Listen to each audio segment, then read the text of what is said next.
কোরআনুল কারীমের মধ্যে বলেছেন ইয়ারফাইল্লাহুল্লাযীনা আমানু মিনকুম ওয়াল্লাযীনা উতুল ইলমা দারাজাত। আল্লাহ রাব্বুল আলামিন বলেন যাদেরকে জ্ঞান দান করা হয়েছে, যাদেরকে জ্ঞান দান করা হয়েছে, আল্লাহ রাব্বুল আলামিন যাকে মায়া করে জ্ঞান দান করেছেন তার মর্যাদাকে আমার আল্লাহ রাব্বুল আলামিন সকল বান্দাদের চাইতে আমার আল্লাহ উন্নতি বানিয়ে দিবে। আল্লাহু আকবার, জোরে বলুন না। তাহলে জ্ঞান দেওয়ার মালিককে। এই জন্য ছাত্ররা যারা পারো না পড়ালেখা, যারা পড়ালেখা ভুলে যাও, তোমাদেরকে বলি আল্লাহর কাছে পড়তে বসেই বলবা রব্বি জিদনি ইলমা, হে রব আপনি আমার জ্ঞানকে বাড়িয়ে দেন। এরপরে আপনি বলবেন ফাবি আইনি আলাই রাব্বিকুমা তুকাযিবান। আল্লাহকে বলবেন আল্লাহ তোমার কোন নিয়ামতকে আমি অস্বীকার করছি না, সবকিছু নিরঙ্কুশ ক্ষমতার মালিক কে? আরো জোরে বলো কে? এই জন্য সবকিছুর নিরঙ্কুশ ক্ষমতার মালিক যিনি, তিনি তোমাকে নিয়ামত দিবে, তিনি তোমাকে মর্যাদা দান করবে, তিনি তোমাকে এলেম দান করবে। আর আলেমরাই সব চাইতে আমার আল্লাহকে বেশি ভয় করে।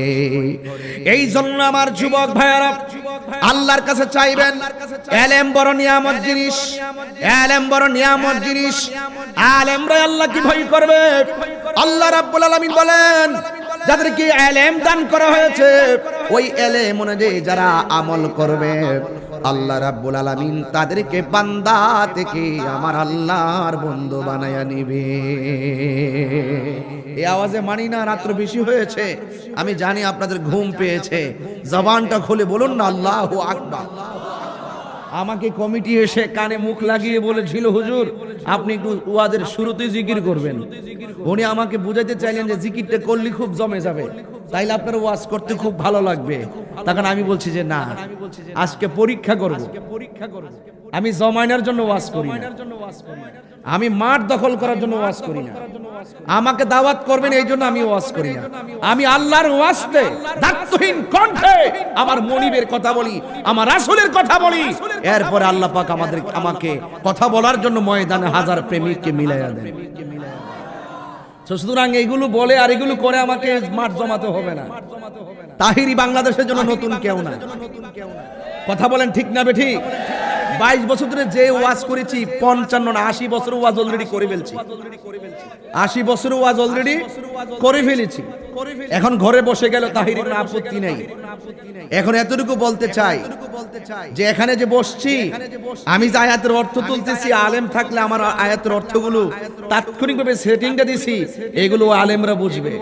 হ্যাঁ, কেউ হয়তো বড় আলেম, আমি হয়তো ছোট আলেম, ছোট হিসাবে অনেক বড় সম্মান এই ছেলেরাই আমাকে করে, কারণ এটা হলো আল্লাহ পাকের অশেষ নিয়ামত। কথা বলেন ঠিক কিনা? তবে আমি এতটুকু জানি, যারা জানে আর যারা জানে না তারা কখনো এক হতে পারে? কথা বলুন পারে? অনেক কিছু জানার পরও যার ভিতরে হিংসা থাকবে তার ইলম তাকে জাহান্নামে নিয়ে যাবে। আর সে কিছু জানে না, সে কিতাব জানে না, কুরআন জানে না, কিচ্ছু জানে না, তার ভিতরে হুব্বে মুস্তাফা আছে। দেখবে তোমার চাইতে তাকে আল্লাহ পাক অনেক উপরে উঠাই দিবে, যেই পর্যন্ত তুমি কেঁদেও যেতে পারবে না, কেঁদেও যেতে পারবে না। ঠিক কিনা বলেন? পরিষ্কার কথা। তাহিরির সামনে ভাব দেখে কথা বলবা না। হাকিমুলের হুকুম লড়ে না যেমন, তাহিরি ওয়াজ রাখলে মিস করে না। কত কষ্ট করে আজকে আমি এসেছি, আমি তো মনে করেছি আপনারা চলেই গেছেন। এত অপেক্ষার পরে যে শ্রোতা বসা থাকে, এত বিশ্বাস নিয়ে যারা বসা থাকে, এরাই হলো ওয়াজের ময়দানের আসল যোদ্ধা। এর দ্বারা বিশ্বাস হয় হকের ময়দান থেকে এই আনোয়ারা চট্টগ্রাম বটতলীর মানুষ এবং এই বেন্ডি বাজারের মানুষ ময়দান থেকে পলায়ন করবে না। কথা বলেন ঠিক কিনা? সবচেয়ে বড় সম্পদ হলো বিশ্বাস। সবচেয়ে বড় সম্পদ কি? আর বিশ্বাসকে যদি সমাজে প্রতিষ্ঠা করতে হয়, সেই ভালোবাসাকে যদি সমাজে প্রতিষ্ঠা করতে হয়, আপনার ইচ্ছা শক্তি লাগবে প্রবল। আর প্রত্যেকটা ইচ্ছার মূল্যায়ন আল্লাহর কাছে তখনই হবে যদি আপনার দিলটা পরিষ্কার থাকে। আমি কি বুঝাতে পেরেছি? আমার কথা কি বুঝতে পেরেছেন? এই জন্য বেশি লম্বা কথা বলবো না, যে বিষয় দিয়েছেন বিষয়ের উপরে থেকে ইনশাআল্লাহ চলে যাব। মারহাবা বলেন। তাহলে বলুন, জ্ঞানী আলেমদের দাম কম না বেশি? قل هل يستوي الذين يعلمون والذين لا يعلمون।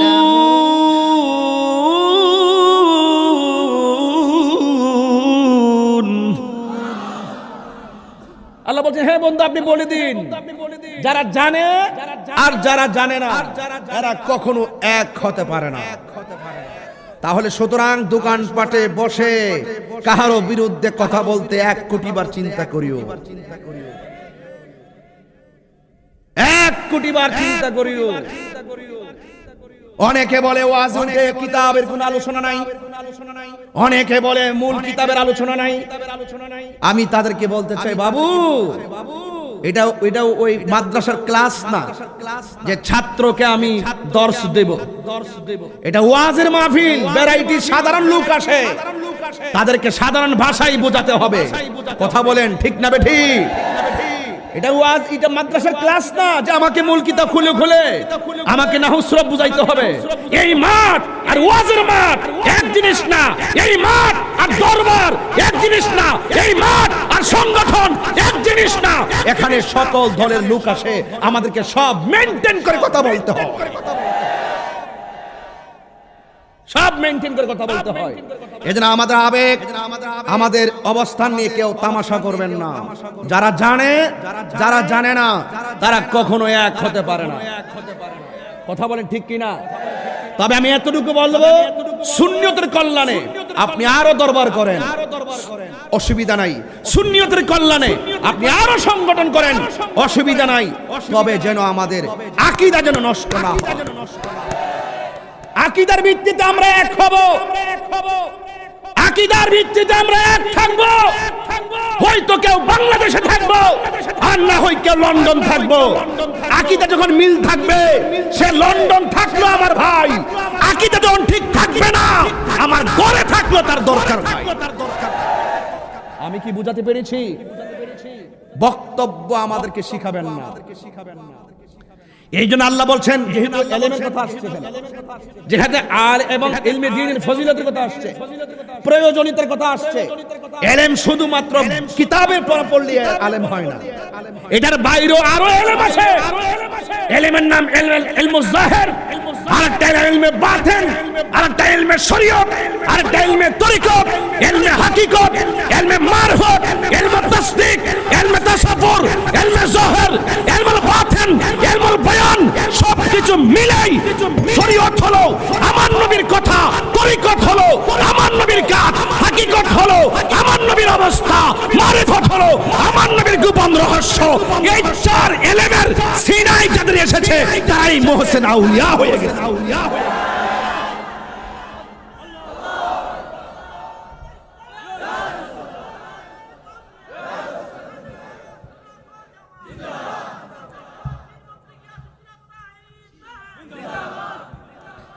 যারা জানে আর যারা জানে না এরা কি এক?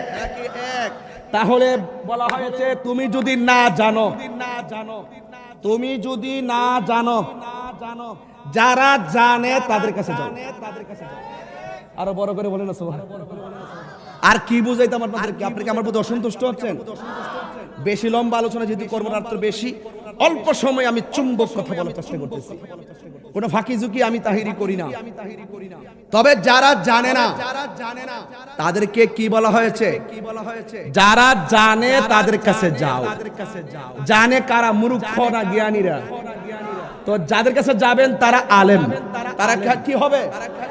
আলেম হবে। তবে আলেম হবে, আলেম হবে।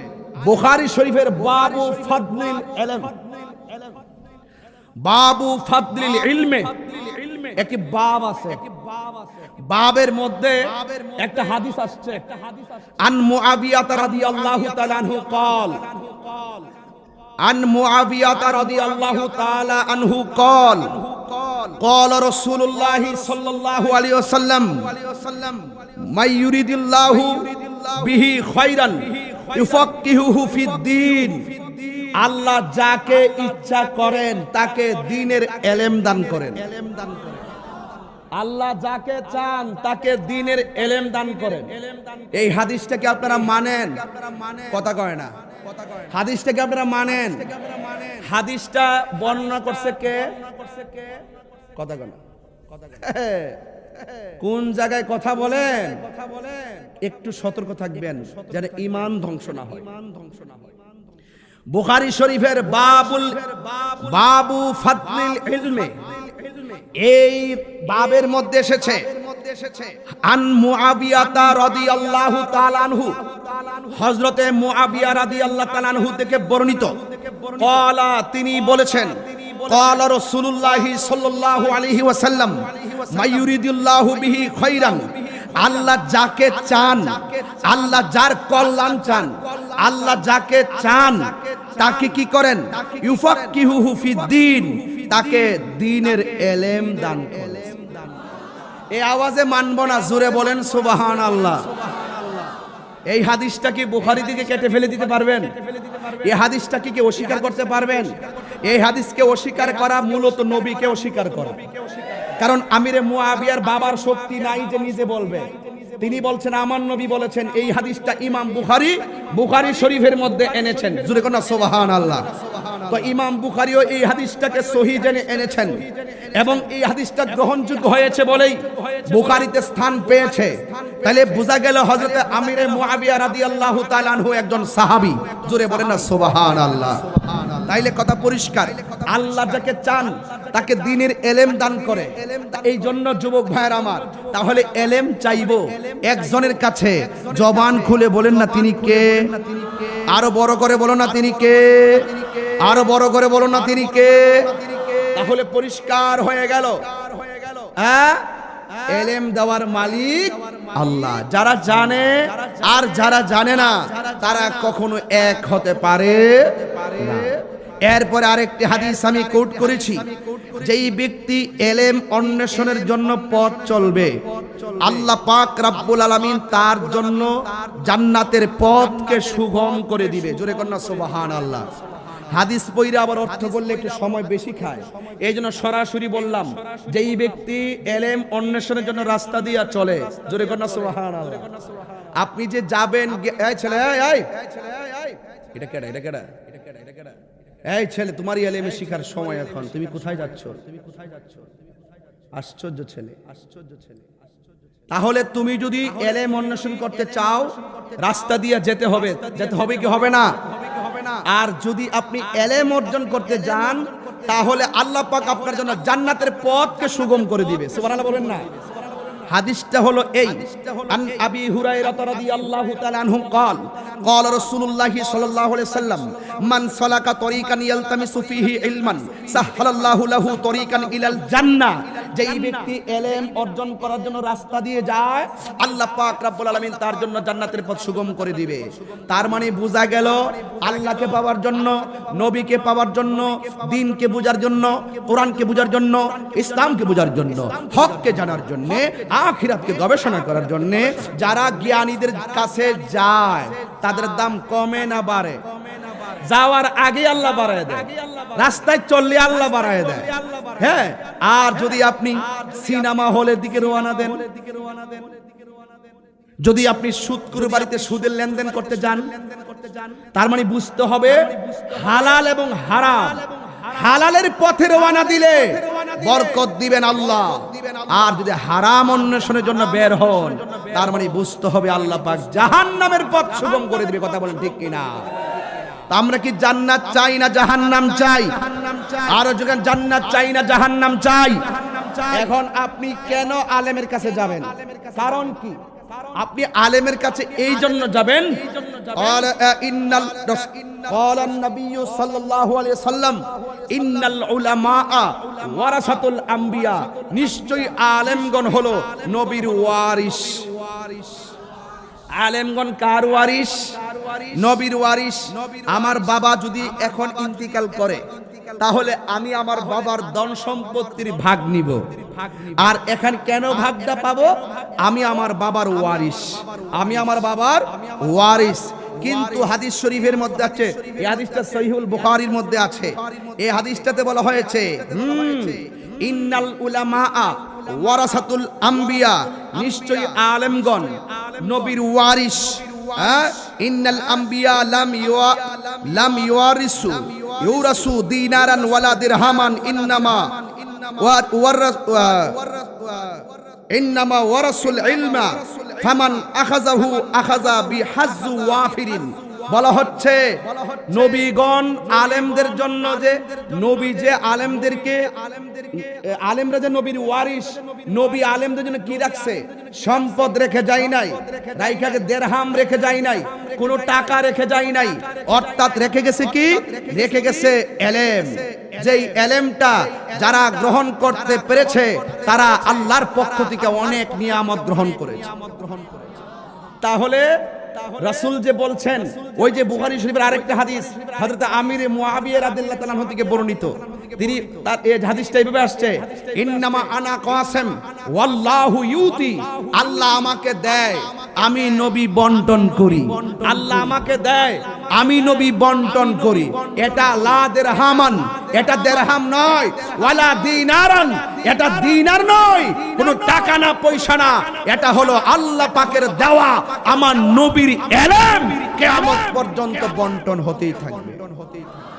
এই এলেম পাইবে, এলেম পেয়েছে খাজা গরিবি নওয়াজ, এলেম পেয়েছে হযরতে আব্দুল কাদের জিলানী, এলেম পেয়েছে আল্লামা আহমদ হাসান রাহমাতুল্লাহ আলাইহি, এলেম পেয়েছে মুহসিন আউলিয়া, এলেম পেয়েছে বাইজিদ বুস্তামি, এলেম পেয়েছে গোলাপ শাহ, এলেম পেয়েছে গরিবুল্লাহ শাহ, এলেম পেয়েছে মিসকিন শাহ, এলেম পেয়েছে শালি বুগদাদি, এলেম পেয়েছে ওই যে শাহজালাল, এলেম পেয়েছে শাহপরান। কিয়ামত পর্যন্ত এটা বন্টন হতেই থাকবে। জোরে বলুন না সুবহানাল্লাহ। আমি কি বোঝাতে পেরেছি আপনাদেরকে? তার মানে রাসূল কি আমাদের জন্য সম্পদ রেখে গেছে? কি রেখে গেছে? এলেম। এই জন্য যুবক ভাই, রাসূল বলছেন ইন্নামা আনা কাসিম, আমি নবী হলাম বন্টন করি, আল্লাহু ইউতি, আর আল্লাহ আমাকে দান করে। চিৎকার মেরে কন্যা সুবহানাল্লাহ। এই জন্য আল্লাহর হাবিব একটি দোয়া করতেন, সব সময় একটি দোয়া আমাদেরকে শিক্ষা দিয়েছেন। সবাই আমার সাথে বলুন আল্লাহুম্মা। এই আওয়াজে মানি না, জবান খুলে বলো আল্লাহুম্মা ইন্নী আসআলুকা ইলমান নাফিআন ওয়া রিজকান তাইয়িবান ওয়া আমালান মুতাকাব্বিলান। আল্লাহ রাব্বুল আলামিনের হাবিব আমার আল্লাহর কাছে বলেছেন, হে আল্লাহ, আমি আপনার কাছে প্রার্থনা করছি, আমাকে আপনি এলেম দিবেন, কিন্তু উপকারী এলেম দান করবেন। 2 নম্বর ওয়ারিসকান তাইয়িবান, আমাকে আপনি আপনার কাছে আমি পবিত্র রুজি প্রার্থনা করছি। ওয়া আমালান মুতাকাব্বিলান, এবং কবুলযোগ্য যে আমল আছে এই আমলটা আপনার কাছে কামনা করছি। তার মানে বোঝা গেল আমরা আল্লাহর কাছে চাইবো, উপকারী এলেম চাইবো। দেখেন অনেক জ্ঞান আছে, এই বিবেকটা কিন্তু অনেকভাবে মানুষ খাটায়। অনেকে মনে করে বাবা ইয়াবা খাইলে, ফেঞ্চি খাইলে শরীরের মধ্যে একটা ভাব আসে, আর গায়ের মধ্যে একটা চাঙ্গা চাঙ্গা ভাব হয়। আপনারা জবান খুলে বলেন, নেশা করা কি হালাল না হারাম? হারাম। কিন্তু আরেক প্রকার জ্ঞান আছে, রাতের বেলা দাঁড়ায় নামাজ পড়লে কষ্ট হবে, এরপর আমি নামাজ পড়বই, আমি হজে গেলে কষ্ট হবে, আমি হজে যাবই, দান করলে আমার সম্পদ কমবে, এরপর আমি দান করবই। ওই জ্ঞানটা যার মাথার ভিতরে থাকে, এদের ব্যাপারে আমার আল্লাহ রাব্বুল আলামিন বলে দিয়েছেন, এদের সম্মান আমার আল্লাহ রাব্বুল আলামিন হাসরের ময়দানে কমিয়ে দিবেন না বাড়িয়ে দিবেন। বাড়াইতে বাড়াইতে কেমন বাড়াবে? আমার আল্লাহ রাব্বুল আলামিন হাবিব বলেছেন, ইয়াশফাউ ইয়াউমাল কিয়ামাতি সালাসাতুল আম্বিয়া ও সুম্মাল উলামা ও সুম্মাশ শুহাদা। হাসরের ময়দানে আল্লাহ রাব্বুল আলামিন, হাসরের ময়দানে আল্লাহ রাব্বুল আলামিন তিন শ্রেণীর মানুষকে হাসরের ময়দানে কথা বলার সুযোগ দিবে। এই সুযোগটা আমি পামুনি, এই সুযোগটা আপনার নসিব হবেনি। আজকের এই বেন্ডি বাজারের মাহফিলটাতে বইলা দিয়া যায়, আয়ের মঙ্গলের বেন্ডি বাজারের মাহফিল আমি বইলা দিয়া যাই, এই নসিবটা আমার হইবনি। এমন এলেম আমি জানুমনি, এমন এলেম আমি পাবনি। ও আল্লাহ গো আল্লাহ, ও আল্লাহ, এমন এলেম আমার বিবেকে ঢুকবনি, আমার ব্রেনটা দিয়ে লইরা যায়। অনেক সময় নামাজের জন্য ঘুম থেকে উঠতে পারি না, অনেক সময় কাজ করতে যাই নামাজ পড়তে পারি না, অনেক সময় মায়ের সঙ্গে ভালো ব্যবহার করতে পারি না, অনেক সময় আমার নবীর দুরূদ পড়তে পারি না, অনেক সময় ওলি আল্লাহর মাজার জিয়ারত করতে পারি না। ও আল্লাহ, আমার বিবেকটা কেন লইরা যায়? ও আল্লাহ, বিবেকটা ঠিক রাইকা হাসরের ময়দানে তুমি বলেছো কোরআন শরীফের মধ্যে, যারা জানে আর যারা জানে না এরা কখনোই এক হতে পারে না। আলেমরাই তোমাকে ভয় করে। ও আল্লাহ, এমন এলেম মাথায় ঢুকাইয়া দাও, শুইলেও তুমি, জীবনেও তুমি, মরণেও তুমি। আরো বড় করে বলেন সুবহানাল্লাহ। আমার নবী, আপনার নবী বলেন, ইয়াশফাউ ইয়াউমাল কিয়ামাতি সালাসাতুল আম্বিয়া সুম্মাল উলামা সুম্মা শুহাদা। হাসরের ময়দানে তিন শ্রেণীর মানুষ আমার নবীর কাছে গিয়ে বলবে, ইয়া রাসূলুল্লাহ, 50,000 বছর দাঁড়ায়া রইলাম, নিচে হলো তামার মাটি আর মাথার হাত বিঘা উপরে হলো সূর্য, নিজের ঘামে নিজেরা সাঁতার কাটতেছি, এই পানি হইয়া গেছে ঘামের কারণে, এই পানির কারণে আমাদের পায়ের গোস্তগুলা খুলে গেছে গো নবী। 50,000 বছর হয়ে গেল, বিচারটাই শুরু হলো না। আমার মনে হয় কাহারও কথাই বিচার শুরু হবে না। আল্লাহর কাছে বলেন না, বিচারটা শুরু করার জন্য আমার আল্লাহ রাব্বুল আলামিনের হাবিব একমাত্র আমার আল্লাহর কাছে যাইয়া কথা বলবেন। আর আমার নবীর কাছে যাবেন তিন শ্রেণীর মানুষ। আল্লাহু আকবার বলবেন না? এক নম্বর হলো নবীগণ, দুই নম্বর হলো আলেমগণ। তার মানে বোঝা গেল আলেমদের সম্মান আছে না নাই? এই যে কোরআন শরীফের মধ্যে বলছেন, ইয়ারফাইল্লাহুল্লাযীনা আমানু মিনকুম ওয়াল্লাযীনা উতুল ইলমা দারাজাত।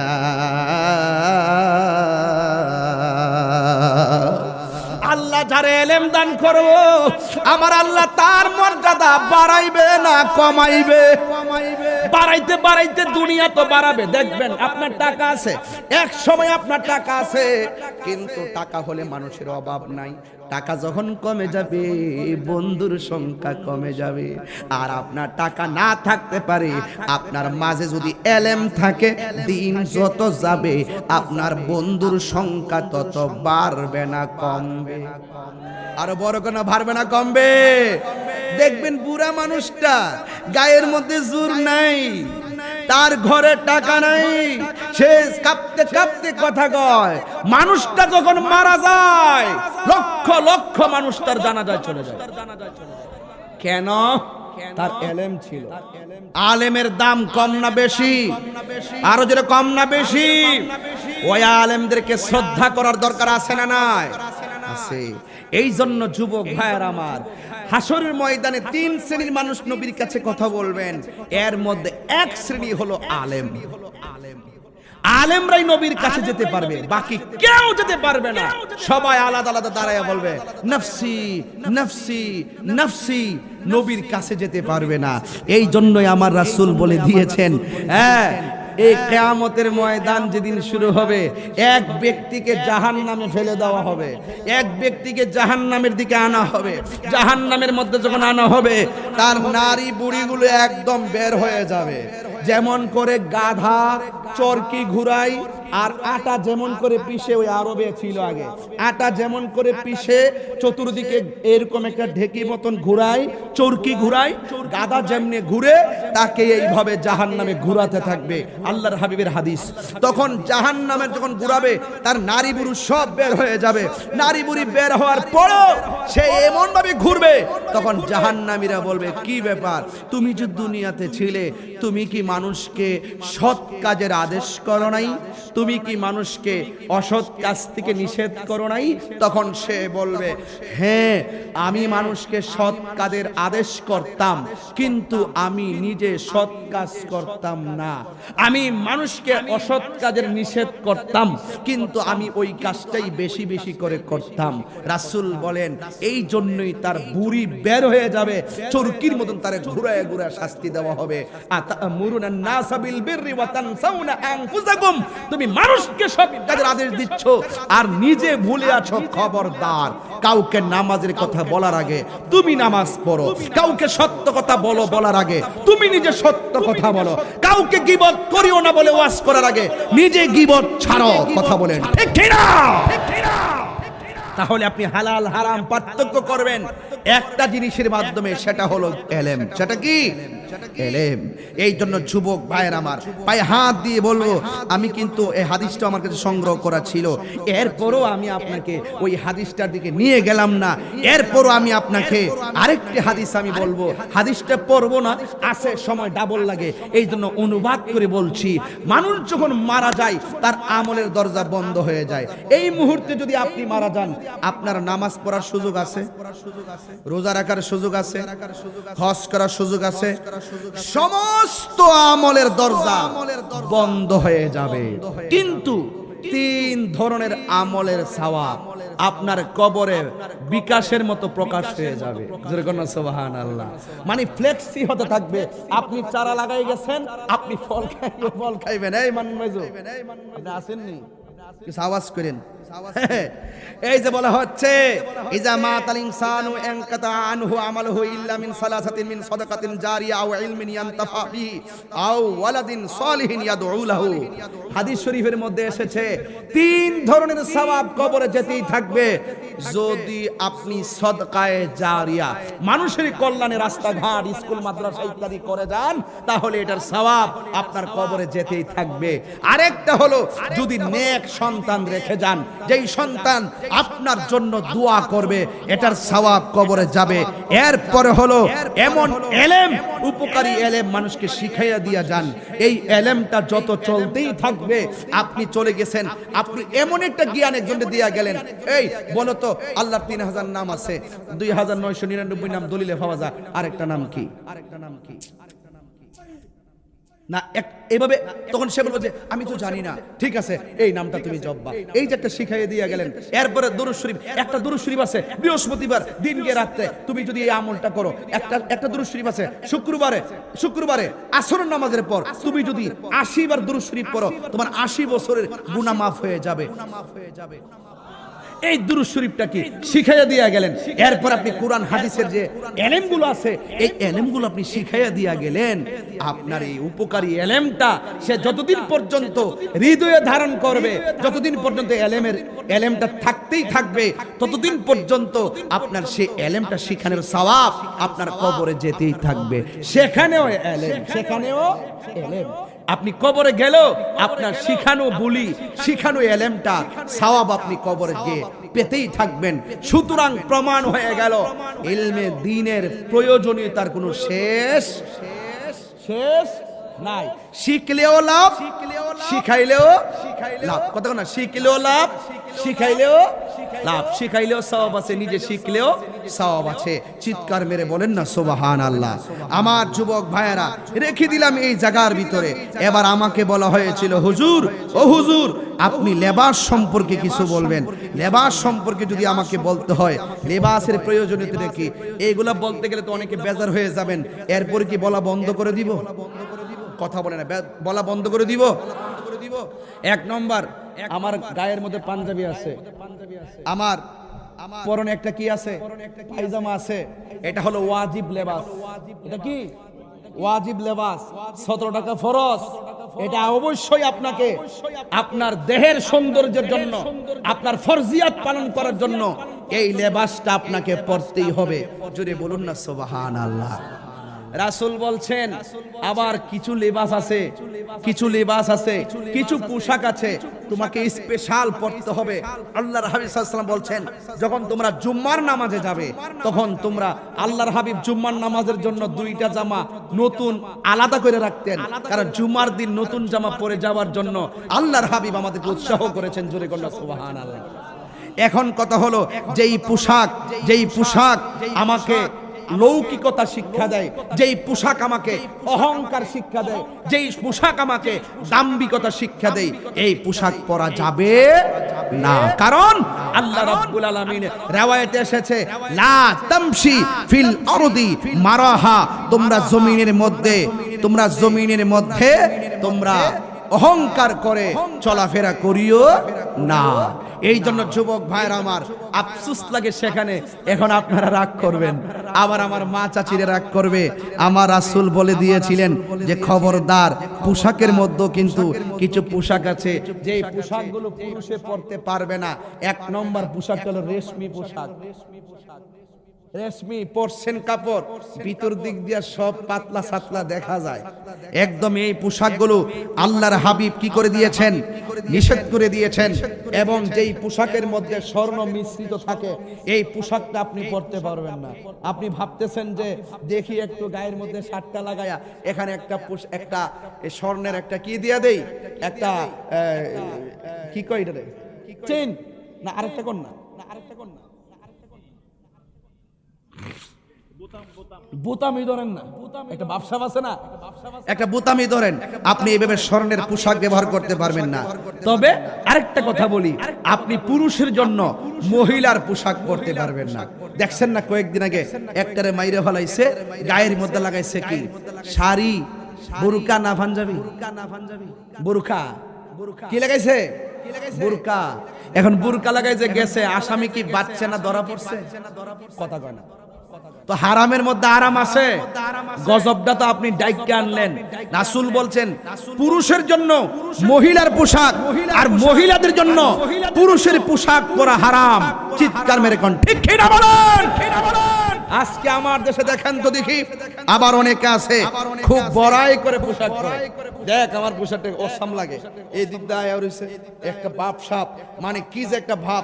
পাতলা গেঞ্জি, এমাদার টাইট, পাতলা শার্ট একটা লাগাইছে, বোতাম টোতাম লাগাইয়া, দুইটা চেইন খুললে রেখে, দুইটা বোতাম খুললে রেখে, এ যে হাঁটে, কি যে একটা ভাব। এই পোশাকগুলো পরা যাবে না। এবং আমাদের দেশে দেখবেন খ্রিস্টান যারা আছে তাদের আলাদা পোশাক দেখবেন, ইহুদি যারা আছে তাদের আলাদা পোশাক দেখবেন, হিন্দু যারা আছে তাদের কিছু আলাদা পোশাক আছে, তাদের ধর্মীয় পোশাক কিছু আছে আলাদা আলাদা। হ্যাঁ, রাসূল বলছেন এই সমস্ত অন্য ধর্মের সাজে নিজেকে সাজানো যাবে না। কারণ মান তাশাব্বা বিকওমিন ফাহুয়া মিনহুম, যেই ব্যক্তি যেই রঙের সাজে, যেই ধর্মের সাজে, যার মতো সাজে সে তারই সাদৃশ। এই জন্য ওই রঙে সাজা যাবে না। পুরুষ মহিলার পোশাক পরা যাবে না, মহিলা পুরুষের পোশাক পরা যাবে না।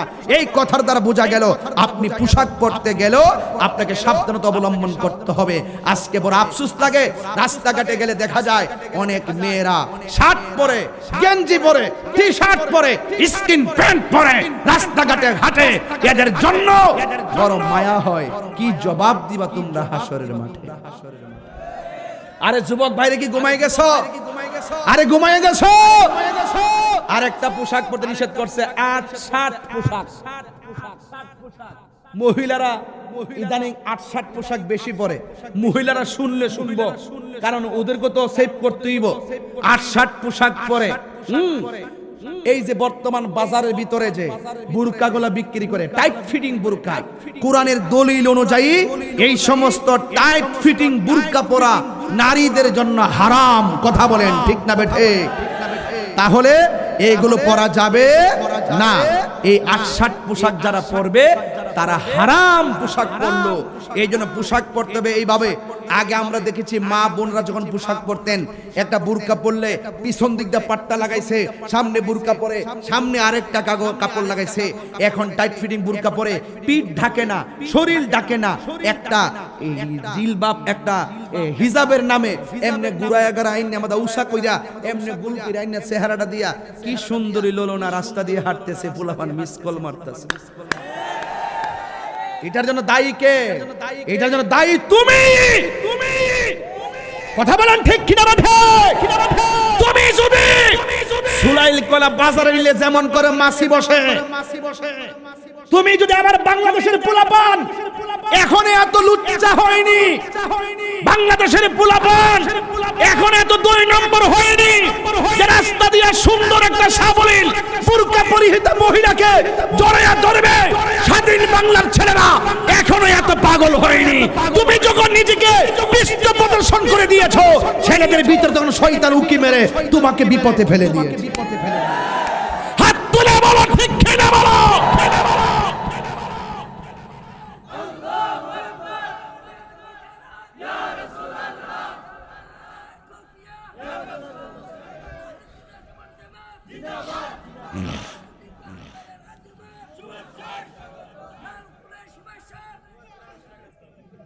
ভাইরা আমার, এর বয়স হইল 14। হ্যাঁ, আমার তাহিরি ভাইয়ের আগমন। আমার বয়সটা যে কোন সময় কি তবে বুঝলাম না, কোন সময় যে বাজান ডাকবো চাচা ডাকবো কেমনে গমো। এর বয়স হইল 14 বছর, আমার হলো 40 বছরের উপরে। আরে এটা আমার তাহিরি ভাইয়ের আগমন। আসলে তাহিরুজের বয়সটা বড় না, তাহিরুজের মনের মাধুরীতে মিশে থাকাটাই বড়। কথা কোন ঠিক না বেঠি? তবে যাই হোক, একটা হাদিস আপনাদেরকে বইলা দিয়া যায়, তাইলে 8-7 পোশাক পরা যাবে। মন থাকবে, ওয়াজ আজকে মনে থাকবে। 8-7 পোশাক পরা যাবে, খুব মনোযোগ। পুরুষরা মহিলার পোশাক পরা যাবে, মহিলারা পুরুষের পোশাক পরা যাবে। এই কথাগুলো মনে থাকবে। পুরুষরা রেশমি কাপড় পরতে পারবে এবং স্বর্ণ মিশ্রিত জামা পরতে পারবে। এখন মুস্তাহাব পোশাক আছে, যেই পোশাক পরলে সামাজিক সুন্দর, যেই পোশাক পরলে, যেমন আপনারা আজকে পাঞ্জাবি পরে আসছেন, এটা কিন্তু আপনি চলে আরেকটা ড্রেস পরে আসতে পারতেন। আজকে একটা অনুষ্ঠানে একটা কাপড় পরে আসছেন, সাবলীল ভাবে আপনি আসছেন। রাসূল করিম সাল্লাল্লাহু আলাইহি ওয়াসাল্লামের কাছে একজন আসলেন, আয়েশা বলে ফি সাউবি দুনিন, অর্থাৎ জামা সারা, মানে এমন একটা জামা পরে আসছে, মানে নিম্নমানের জামা আর কি। ফাকালা, রাসূল বলেন আলাকা মাল, তোমার কি মাল আছে? ক্বালা নাম, হ্যাঁ আমার মাল আছে। ক্বাল, রাসূল বললেন মিন আইল মাল, তোমার কি কি মাল আছে? ক্বালা, তিনি বলেন কালা আতানিল্লাহ, আল্লাহ আমাকে দিয়েছেন, মিনাল ইবিল, আমাকে উট দিয়েছেন, ওয়াল গানাম, আমাকে বকরি দিয়েছেন, হ্যাঁ, ওয়াল খাইল, এবং ঘোড়া দিয়েছেন, ভেড়া দিয়েছেন, এবং ও রাকিক, এবং দাস দিয়েছেন। ক্বালা, রাসূল বলেন ফাইজা আসাকাল্লাহু মালান, তোমাকে কি আল্লাহ পাক রব্বুল আলামিন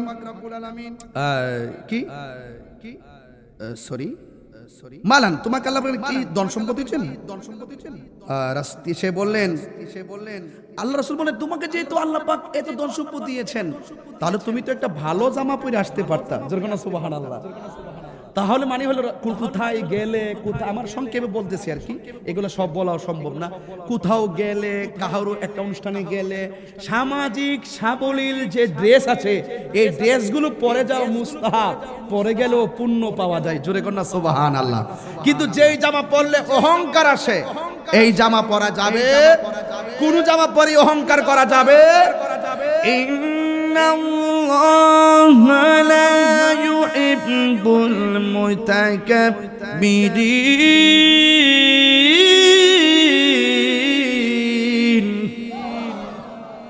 আল্লাহ রাব্বুল আলামিন কোন অহংকারকারীকে ভালোবাসে। রাসূল বলেন তোমাকে যেহেতু এত নিয়ামত দিছে, বকরি দিছে, ঘোড়া দিছে, সম্পদ দিছে, তুমি একটা ভালো ড্রেস পরেও তো আল্লাহর শুকরিয়া আদায় করতে পারো। সুবহানাল্লাহ।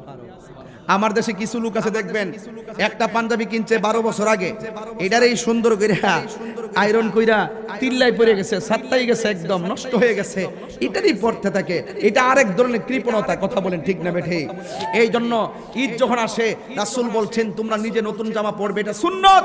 আর অন্যরা যাদের জামা নাই এদেরকে জামা কিনে দিবে। ঈদের দিন মানুষকে যেই ব্যক্তি জামা কিনে দেয় আল্লাহ রাব্বুল আলামিন তার জন্য জান্নাতে নতুন জামার ব্যবস্থা করবেন। তাহলে আপনাদের কাছে আমার অনুরোধ রইল, সাজসজ্জা করতে গেলেও খেয়াল রাখতে হবে এবং পোশাক পরিচ্ছদ পরতে গেলেও আমার নবীর সুন্নত তরিকা, আমার নবীর দিক নির্দেশনা মানতে হবে। কথা বলেন ঠিক কিনা? আর আপনি কোন ড্রেস পরবেন, কিভাবে সাজবেন, কিভাবে চলবেন, সব কিছুর নির্ণয় যদি আপনি করতে চান আপনার এলেম লাগবে। কি লাগবে? এলেম লাগবে। এলেম ছাড়া সত্য মিথ্যার মাপকাঠি করা যায়? আরো যদি কথা করা যায় না। এই জন্য যুবক ভাইরা আমার, জীবনে চলবেন, চলে তো যাবেন, কিছু একটা জিনিস রেখে যান, সেটা হলো নেক সন্তান। কি সন্তান? নেক সন্তান। সন্তান যখন পেটে থাকে মা বাবার কাছে কি চাই জানেন? 1 নম্বর চায় আমার মা বাবা আমাকে আমার কানে আজান দিবে। 2 নম্বর আমার মা বাবা আমাকে সুন্দর একটি নাম রাখবে। 3 নম্বর চায় আমার ছেলে আমাকে, আমার মা বাবা আমাকে দ্বীনি শিক্ষা দিবে। আপনি যখন বাচ্চার ছোটবেলার 3টা দাবি যখন আপনি পূরণ করতে পারবেন তখন সেই সন্তান বড় হলে আপনার বুকে লাথি দিবে না। জোরে বলেন ঠিক কিনা? গভীর মনোযোগ আমার যুবক ভাইরা, আমার মুরব্বি বাবাজিরা, আল্লাহর হাবিব সাল্লাল্লাহু আলাইহি ওয়াসাল্লাম বলেছেন সাবলীল পোশাক পরিধান করো, কিন্তু এমন পোশাক পরো না যে পোশাকটা পরলে তোমার মাঝে দাম্ভিকতা তো চলে আসবে। এখানে ফাতে আজদম হুজুর গৌসে পাকের কথা একটু বলতে হয়। গৌসে পাকের জীবনী যদি তালাশ করেন, তিনি যেদিন থেকে তিনি বুঝেন সেই দিন থেকে কোনোদিন দেখবেন যেই কোনো সেমিনারে গেলে খুব ভালো ভালো জামা পরে যাইতেন। তাকে প্রশ্ন করা হলো আপনি এত ভালো ভালো জামা পরে যান কেন, এমন এমন শেরওয়ানি পরেন কেন? গাউসে পাক আব্দুল কাদের জিলানী বলেন আল্লাহ আমাকে এলেম দান করেছেন, আর আলেমরা এই যে জগতের ভিতরে এমন ভাবে চলবে, এই জন্য আমি যারা জানে না এদেরকে বোঝাইতে চেষ্টা করতেছি। গাউসে পাক দেখেন স্বর্ণতার জুতার নিচে মাঝে মাঝে লাগাইয়া মাটির মধ্যে পার দিতেন। ওনাকে জিজ্ঞাসা করতো হে আব্দুল কাদের স্বর্ণ কেন আপনার জুতার তলে?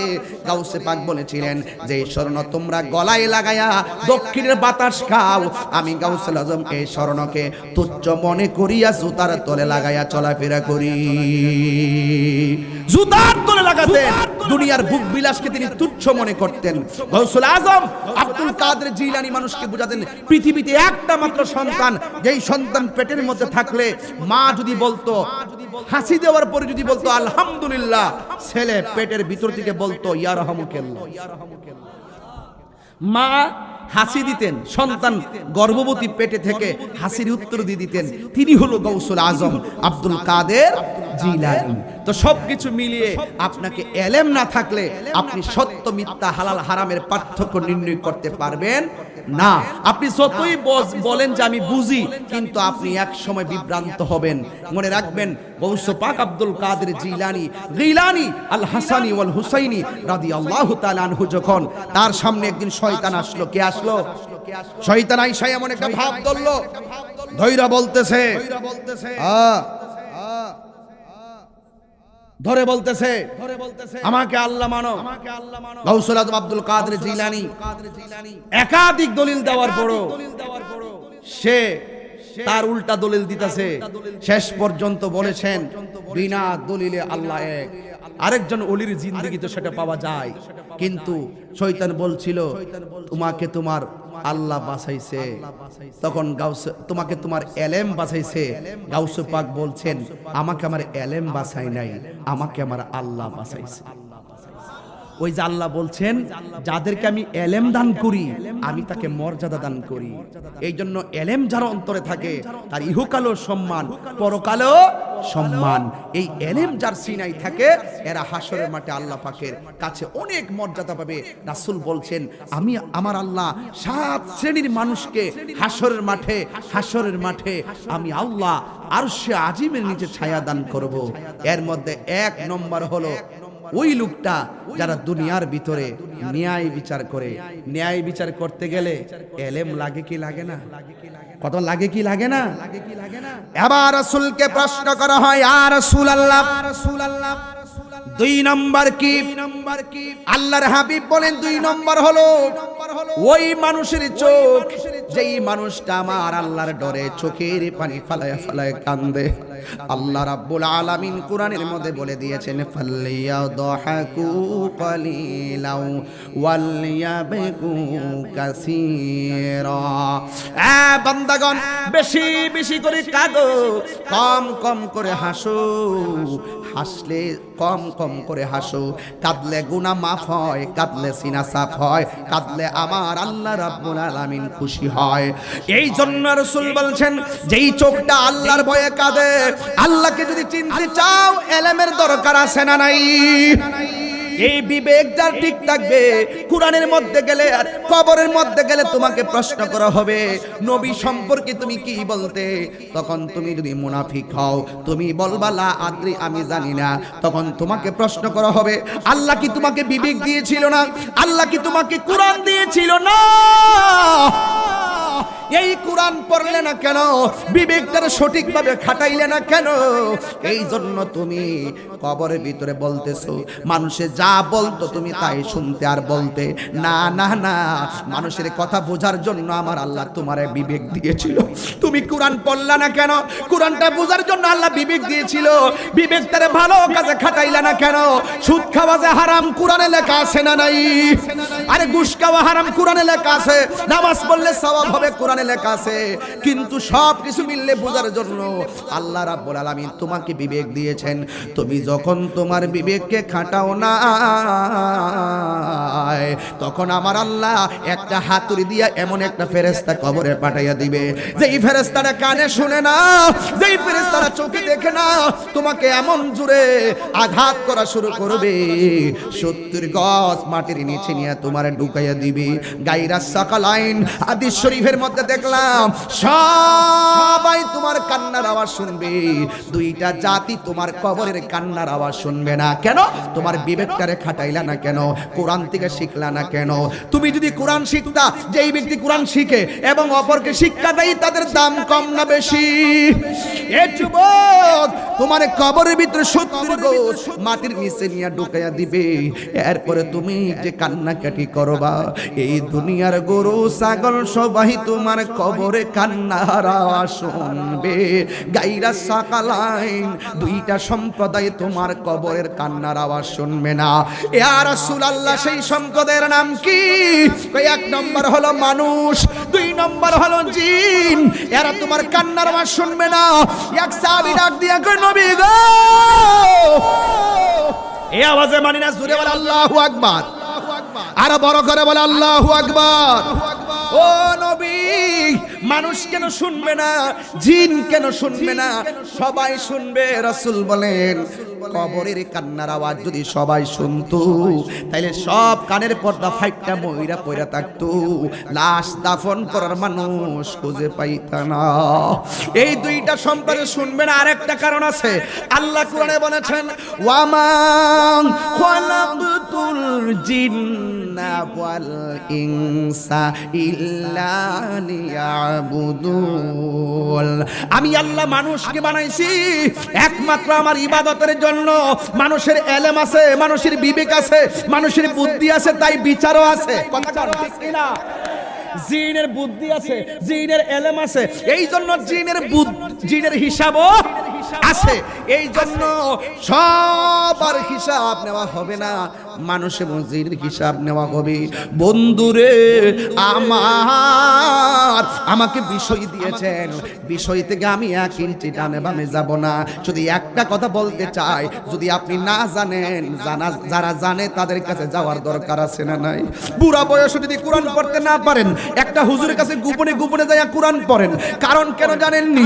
এই কোরআনটা হাসরের ময়দানে আমার আল্লাহর ডাক দিয়ে বলবে, আল্লাহ তোমার বান্দা তোমার কোরআনকে পড়ছিল, লাউহে মাহফুজের কোরআন পড়ছিল, ও আল্লাহ আমি কোরআন তার পক্ষে তোমার কাছে সুপারিশ করি। আল্লাহর হাবিব বলে, হাসরের ময়দানে কেউ কাউকে যেদিন উপকার করবে না গো, কেউ কাউকে উপকার করবে না, ওই কঠিন মুসিবতে কোরআনের সুপারিশে তেলাওয়াতকারীকে আমার আল্লাহ জান্নাত দিয়ে দিবে। আর বড় করে বলেন সুবহানাল্লাহ। এই জন্য আমার যুবক ভাইরা এবং ছেলেরা, এই যে আমার মুরব্বী বাবারা যারা নতুন বিয়ে করেছেন, আজকে থেকে নিয়ত করেন আমার পোলাটারে আমি আলেম বানাবো। অনেকে বলবেন যে হুজুর বর্তমান বাংলাদেশের যে কন্ডিশন, এই আলেম বানায় লাভ হইব কি? চাকরি করলে বেতন ভাবে কয় টাকা দিয়া? বাবা আমাদের আল্লাহর দরকার। আল্লাহ যদি রাজি হয়ে যায় 10 টাকার মধ্যে বরকত মিলে যায়। আর আল্লাহ যদি রাজি না থাকে, আপনি দেখেন না কত লক্ষ লক্ষ টাকা ইনকাম করে, শান্তি আছে? আপনি যাই করেন, কলেজে পড়লো আপনি ওলি হইতে পারবেন, আপনি চেয়ারম্যানগিরি করেন আপনি ওলি হইতে পারবেন, আপনি মেম্বারগিরি করেন আপনি ওলি হইতে পারবেন, আপনি রাস্তা কাজ করেন ওলি হইতে পারবেন। আল্লাহর ওলি হইতে গেলে কামেল পাস লাগে না, আল্লাহর ওলি হইতে গেলে মাস্টার্স পাস লাগে না, আল্লাহর ওলি হইতে গেলে টাইটেল পাস লাগে না। আল্লাহর ওলি হতে গেলে লাগে শুধুমাত্র মহব্বত আর ইবাদত। কি লাগে? মহব্বত আর ইবাদত। তো আপনি যদি না জানেন, যারা জানে তাদের কাছে যান না, যে আমি তো কিতাবের ইলম শিখতে পারলাম না, তবে কোন পথে চললে আমি আল্লাহকে পাবো, রাসূলকে পাবো, ওই পথটা আমাকে বাতায় দেন। যেই পথটা বাতাই দিবে সেটা আপনার মেমোরিতে নেবেন, এটার নামই হলো ইলম। এই জন্য ইলম অনেক প্রকার, ইলমে শরীয়ত, ইলমে তরিকত, ইলমে হাকিকত, ইলমে মারিফত, ইলমে জাহির, ইলমে বাতিন, ইলমে তাসাব্বুর, ইলমে তাসদীক, এই সমস্ত ইলম আপনার সিনায় আসতে গেলে যারা জানে তাদের কাছে যেতে হবে। এই জন্য আমরা দুনিয়ার কোনো চাকরি বাকরি চাই না, আমরা আমার আল্লাহকে চাই। এত আস্তে সুবহানাল্লাহ বললেন, জোরে বলেন না সুবহানাল্লাহ। তো সেই ইলম অর্জন করতে গেলে ডাইনে আপনাকে বিপদে টানবে, বামে আপনাকে বিপদে টানবে, আপনাকে শেষ করে ফেলাবে। এই রাস্তা থেকে সরানোর জন্য মনে রাখবেন, জিহ্বাকে প্রশ্ন করেন, ও জিহ্বা তোমার এত শত্রু, তুমি কেমনে মুখের ভিতরে থাকো? এখন বলবেন হুজুর জিহ্বার শত্রু আবার কি? আপনারা জানেন না, জিহ্বার শত্রু হলো 32টা দাঁত। কথা গণ ওয়াজ বুঝেন না আপনারা? শেষ করে দিই, শেষ করে দিই। শেষ করে দিলে তো মানুষের তৃপ্তি মিটবে না।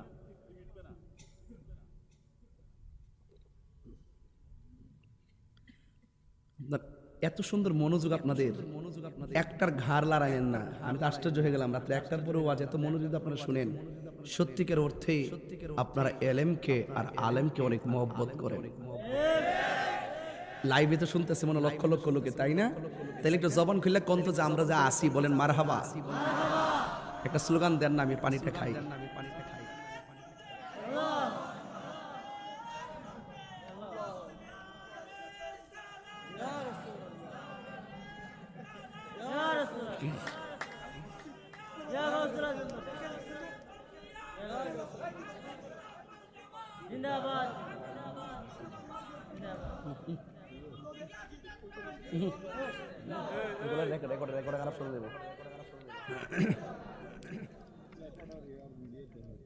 সাবধান, একটা স্লোগান হবে, আমরা কি আসি না? আমরা কি আসি না?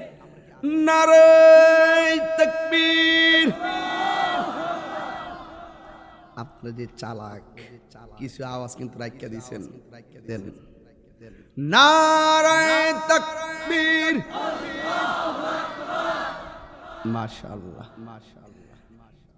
হাত তোলেন, হাত তোলেন, স্মৃতি লইয়া যায় আপনাদের। হাত সোজা করেন না, সোজা করেন না। হ্যাঁ, লাইট তো সুন্দর হয়েছে কিন্তু অন্ধকার হবে না। নারায়ে তাকবীর, নারায়ে রিসালাত, আহলে সুন্নাত ওয়াল জামাত, কুরআন সুন্নাহর আলো। অ্যাকশন, অ্যাকশন, অ্যাকশন মুনাফিকের বিরুদ্ধে।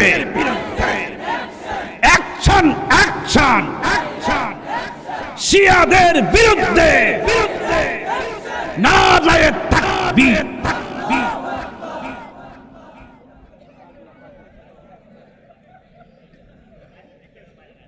মারহাবা জোরে গন, আরো জোরে গন মারহাবা।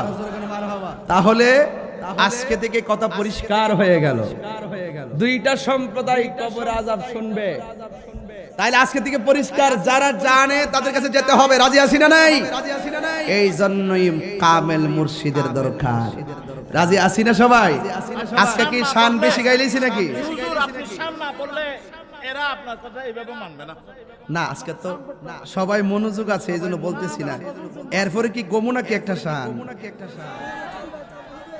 আমার মুর্শিদ নীল আমার মন কারিয়া, বলেন না, আমার মুর্শিদ নীল আমার মন কারিয়া, কে মন করে নীল হয়ে মন, কে মন করে নীল হয়ে মন প্রেমে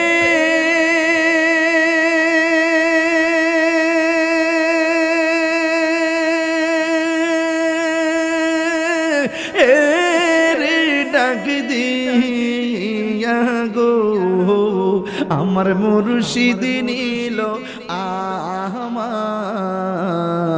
মন কারিয়া, আমার মুর্শিদ নীল আমার মন কারিয়া।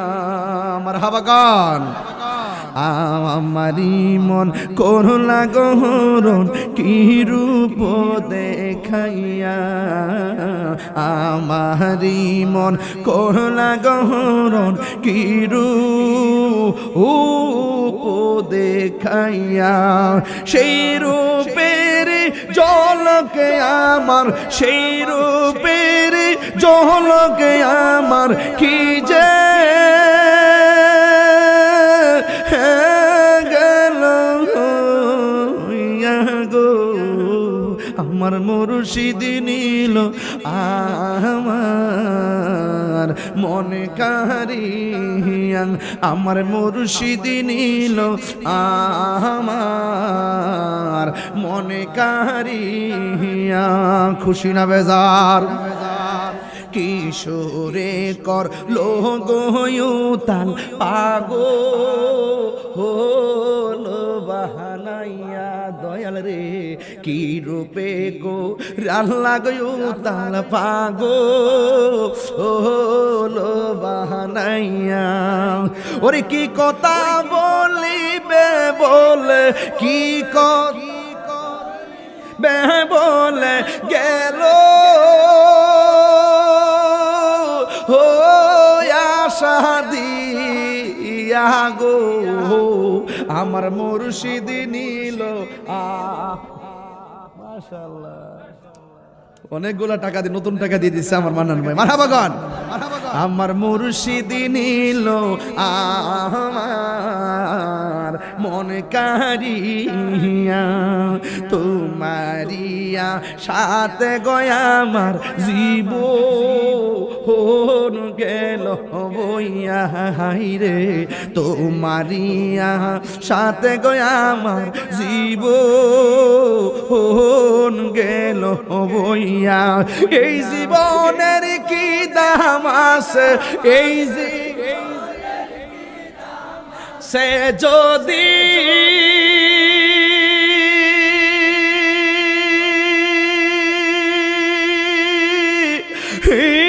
না যাহলো গো, আমার মুর্শিদ নীল আমার মন কারিয়া, আমার মুর্শিদ নীল আর মন কারিয়া, কেমন করে নীল মন, কেমন করে হে প্রেমে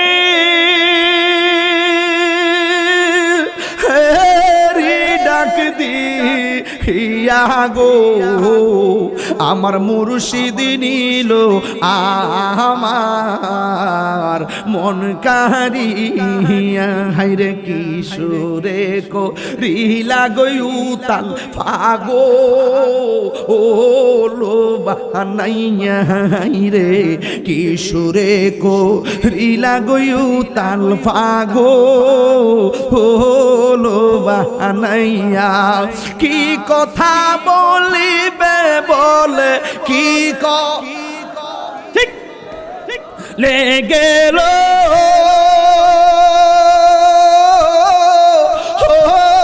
আশা দিয়া গো আমার মুর্শিদ নিল আমার মন কারিয়া আমার মুর্শিদ নিল আমার মন কারিয়া কি আরে কে মনে করে নিল মন কে মনে করে এই তাহিরির মন কে প্রেমে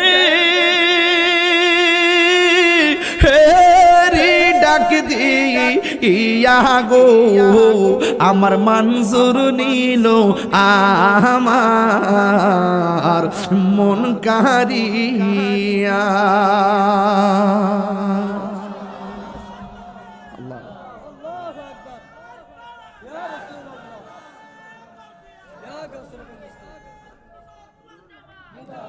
তুমি যদি আমার হও বলবো বলবো ইনশাল্লাহ কি রাজি আছেন সবাই বাজে আছেন আমার লেখা একটা তো গাইলাম রে বাজি ভাল লাগেনি ভালো লাগেনি ইনশাল্লাহ আবার আসলে দিবেন বেলায়েতের ওয়াজ তাইলে না গাইলে হিসাবে পড়ে এখন বিষয় দিয়েছেন ইলমে দিনের ফজিলত আর পোশাকের পরিচ্ছদের প্রয়োজনীয়তা সৌন্দর্য সাজসজ্জা কেমন হবে এখন যদি লাগাই দেই গজল গজল করবেন বিষয় দিলাম গিটারে বেটা শান গাইলু গিটার মারহাবা কোন ওয়াজ হইছে ইনশাআল্লাহ ওয়াজ কি বুঝ পাইছেন আপনারা ইনশাআল্লাহ তাহলে কি আমরা শান বলবো ইনশাআল্লাহ রাজি আছে তো সবাই কারা কারা রাজি আছেন হাত তুলে দেখান স্লোগান হোক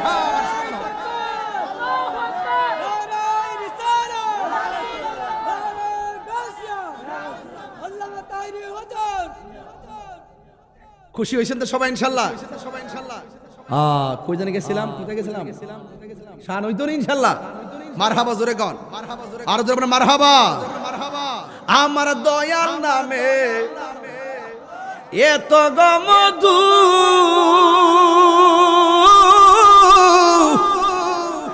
আমরা রে কয়রাছে জাদু গো আরে যারা মুর্শিদ প্রেমে পুরা এরা বুঝবো আমার গান যে কত বড় সারা কথা কোন ঠিক না বেটে হাত তুলে বলো ঠিক কি না বলো যারা জানে এদের কাছে যেতে হবে আল্লাহর ওলিরা জানে যে কিভাবে আল্লাহকে পাওয়া যায় কথা কোন ঠিক না বেটে আমার দয়াল নামে এত গমধু আমরা রে কইরাছে এ জাদু গো ওরে দেখা দিয়া কুলে নিয়া দেখা নিবাহ মনের বেদনা আমার মন ইয়াসের দেওয়ানা তোমারে পাহা ইবারাশি ঘুরতেছি পাগলের বেশে গো ওরে দেশে বিদেশে ঘুরিয়া আমি দেশে বিদেশে পাইতে তোমার ঠিকানা আমার মন ইয়াসের দেওয়ানা বল মুর্শিদ নামে মধু মুর্শিদ নামে দোফরায় না আমার মন ইয়াসের দেওয়া ওরে পা তোমারে পাক ইবারাশে গো ঘুরতেছি কা গালের বেশে গো মায়া যদি লাগে তোমার মায়া যদি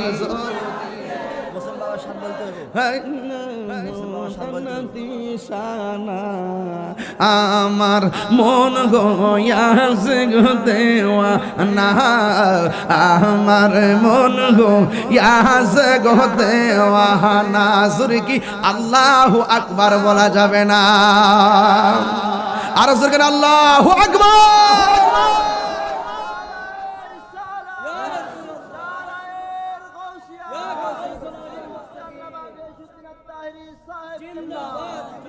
সব কথার এক কথা হলো ওই এলেম শিখতে হবে যেই এলেমের দ্বারা আল্লাহ পাওয়া যায়, ওই এলেম শিখতে হবে যেই এলেমের দ্বারা নবী পাওয়া যায়। তাহলে যারা জানে তাদের কাছে যেতে হবে, তারা হলো আল্লাহর ওয়ালিরা। কথা বলেন ঠিক কি না? রাজি আছি সবাই? আরে রাজি আছি ভাইয়ের আমার। আরো মদিনার ঝাড়ুদার নতুন আপনার যে গজল বাবারে আরওয়াই ফুরছে টাকা মান্নান ভাই নতুন টাকা লয়ে এসে অসুবিধা নাই বাড়ি হলে দিলাম নতুন টাকা লাইভে মনে দেখতাছে না দিলে আবার জালি ধরবো। এখন বলতেছেন হুজুর মদিনার গজল নতুন জায়গায় ছিলাম ওই দিন, এটা বলার জন্য। ঠিক আছে ইনশাল্লাহ এটা বলবো। যাক আলহামদুলিল্লাহ, আমিও খুব ক্লান্ত। এরপরে যে কথা বলছি আপনার কি কষ্ট হয়েছে আমার কথা? কোন দলিলের বাইরে কোন কথা বলছি? একটু 1 ঘন্টা বিলম্ব করে এসেছি, আন্তরিকভাবে দুঃখ প্রকাশ করছি। এরপরে কি আপনাদের অভিযোগ আছে, অভিমান আছে? মানুষ কি কম হয়েছে?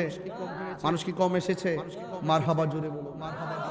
নারে তাকবীর, বড় করে নারে তাকবীর, নারে রিসালাত, নারে রিসালাত, নারে গাউসিয়া, আহলুস সুন্নাত ওয়াল জামাত। আমার ভাই মানান ভাই একটা গজল গাইতে বলছেন, মদিনার গজল। আসলে আমরা তো সবাই মদিনার পাগল, ঠিক না বেঠি? মদিনা যেতে চান কি চান না? আমি হব মদিনা সারা বেলা জারদার, রওজার কিনারে কেটে যাবে দিন আমার। আমি হব মদিনা সারা বেলা জারদার, রওজার কিনারে কেটে যাবে দিন আমার। আমারই স্বপ্ন যদি হয় গো পূরণ, ধন্য হবে মোর জীবন মরণ। আমারই স্বপ্ন যদি হয় গো পূরণ, ধন্য হবে মোর জীবন মরণ। আমি হব মদিনা সারা বেলা জারদার, রওজার কিনারে কেটে যাবে দিন আমার। আমি হব সারা বেলা জারদার, রওজার কিনারে কেটে যাবে দিন আমার। আমারই স্বপ্ন যদি হয় গো পূরণ, ধন্য হবে মোর জীবন মরণ। আমারই স্বপ্ন যদি হয় গো পূরণ, ধন্য হবে মোর জীবন মরণ। আমি হব মদিনার সারা বেলা জারদার, রওজার কিনারে আমি হব রাসূলের রওজার চৌকিদার, হতে পারি যেন গো শাফাতের দাবিদার। আমি হব রাসূলের রোজার চৌকিদার, হতে পারি যেন গো শাফাতের দাবিদার। আমারই স্বপ্ন যদি হয় গো পূরণ, ধন্য হবে মোর জীবন মরণ। আমার স্বপ্ন যদি হয় গো পূরণ, ধন্য হবে মোর জীবন মরণ। আমি হব মদিনার সারা বেলা জারদার, রোজার কিনারে কেটে যাবে দিন আমার।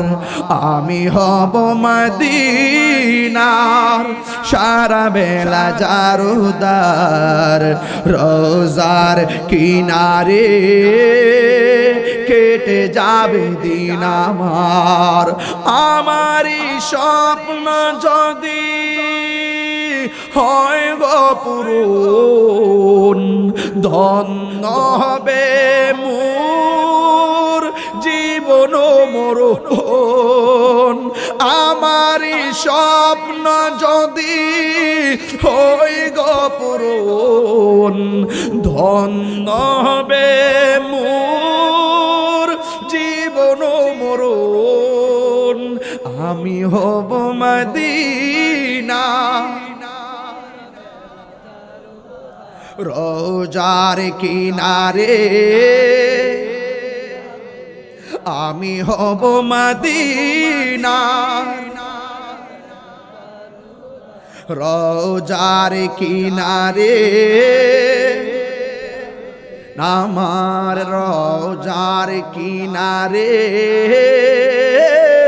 কেটে যাবে দিন আমার।